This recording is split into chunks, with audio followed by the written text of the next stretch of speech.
Rational Emotive Behavior Therapy's Perhaps Most Difficult Skills, Part 1. As a core faculty trainer in REBT through the Albert Ellis Institute, I have noticed that the REBT skills with which many REBT practitioners as well as my graduate students struggle are identifying inferences and differentiating them from beliefs. Understanding and implementing these skills are fundamental to effective REBT. In this video, I will focus on the following. 1. Define, describe, and give examples of inferences and beliefs. 2.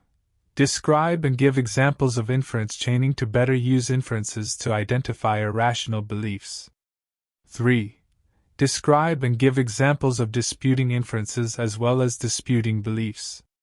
In the ABC model, the B represents beliefs, when in actuality it stands for cognitions, and the two most important types of cognitions within REBT are inferences and beliefs. What are inferences and beliefs within REBT? Inferences are cognitions or thoughts that attribute meaning to an event, situation, or state of affairs. Some writers say that inferences are either true or false. However, this is incorrect. Inferences are actually cognitions that could potentially be either true or false, but whose truth status is currently unknown, but with more data the truth value could be determined. Of course, an inference may be true or false at this point in time. Some examples of inferences commonly found in REBT are as follows. 1. Walking alone in this city is dangerous. This is an inference of a threat. 2. What he said about me is a lie. This is an inference about a violation of an ethical rule important to the individual, or self. 3. Everyone is going to know that I failed getting my doctoral degree. This is an inference that people will know about my failure, and judge me or speak poorly about me. 4. My mother's death is a huge loss in my life. This is an inference about a loss that is important to the individual. 5. What I did was a serious sin. This is an inference about violating an ethical or moral rule important to the individual or self. Beliefs are cognitions or thoughts that evaluate an event, situation, or state of affairs, such as about the self, others, life, or the world, or situations or events relevant to the self, others, the world, or life. Beliefs do not have truth value, that is, are true or false, but are subjective evaluations. Some examples of beliefs commonly found in REBT are as follows. 1. I shouldn't have to live in such a dangerous city. 2.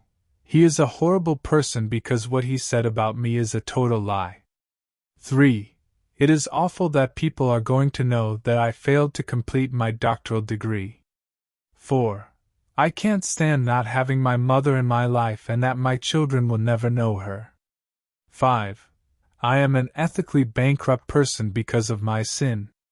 One reason it is important to distinguish inferences from beliefs is that beliefs are the proximate, or closest cause of our emotions, behaviors, and even physiological states.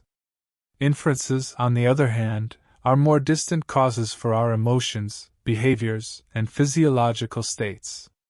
One way to think about the relationship between inferences and beliefs is that inferences set the stage for beliefs, but it is the beliefs that we hold that largely and directly cause our emotions, etc. For example, an individual may have the inference, "What I did is a serious sin." However, that inference alone doesn't necessarily cause a specific emotion or behavior. Consider the following. 1. What I did is a serious sin, but I don't really care. The individual might be indifferent. 2. What I did is a serious sin, and that means I am a horrible person. The individual might be depressed, guilty, or both. 3. What I did is a serious sin, and I can't stand the thought of that. The individual might be anxious. 4. What I did is a serious sin, but it isn't my fault. The situation shouldn't have forced me to commit the sin. The individual might be angry. So, in each of those four statements, the inference is the same, and yet it was the associated belief in the statements that directly caused the emotion. However, the inference is highly relevant since it is the meaning attributed to the context of the action, that is, in the context under consideration, the meaning given to the action is that it is a sin.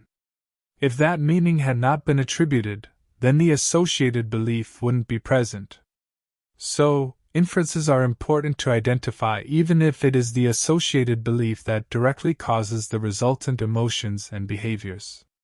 So, in REBT, when we are conceptualizing the emotion experienced by a client, we are directed to identify the inferences and associated beliefs. Both are important. Look for part 2 of this lecture on this YouTube channel.